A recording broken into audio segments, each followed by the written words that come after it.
Like when I went to prison, I was a mess. I was taking drugs. I never used to smoke before I went into prison.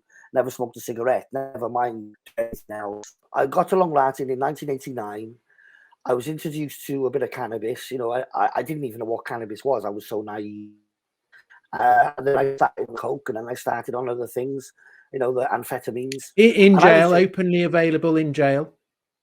I was smashed from 24/7 for the first year. I didn't know where I was, and I collapsed in my cell one day, and I realised I needed help, and I went down to see the psychologist, and I said, "Listen," and that's just that's prisoners. That's prisoners' friends or relatives bringing it in, or is it prison officers? I mean, how's it getting in?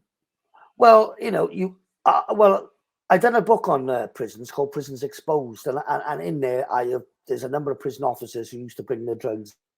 I mean, the families cannot bring in 1.1 million worth of drugs or mobile phones through the visiting with all the cameras there. So it has to come from the prison officers. And a number of prison officers I identified went to prison for bringing in drugs. So most of it did come in that way.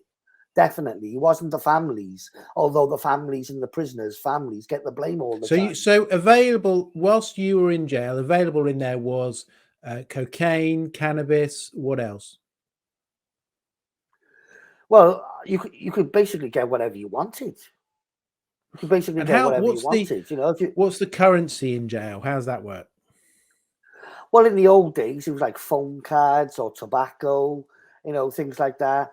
You know, I don't know. We used to get paid in money at the time as well. When I was in Long Lartin, we used to get paid in 50p pieces all those years ago.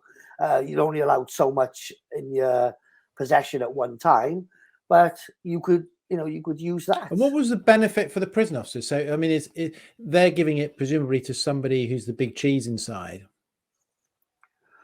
Well, I don't understand. I don't understand why, you know, that went on, you know, at all. Like, you know, I seen it going on, but you know, you couldn't get involved. You know what I mean? Because that was more than what your life was worth. You know, you just kept out of it. Like, the old saying is, when you're in prison, you don't see nothing.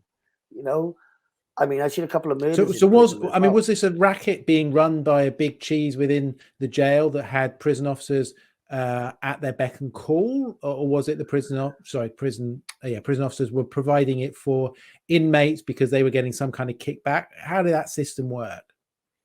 Well, I'll give an example. There was a prison officer in Long Lartin, right? When we used to get paid in 50p pieces, people used to smuggle in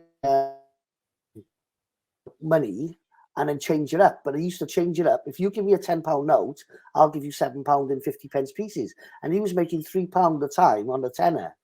Now, he paid off his mortgage. He was in the Sunday People because they caught him. They marked up a £10 note and they caught him at the prison gate with that £10 note, which was, you know, it was a setup. And he paid off his mortgage.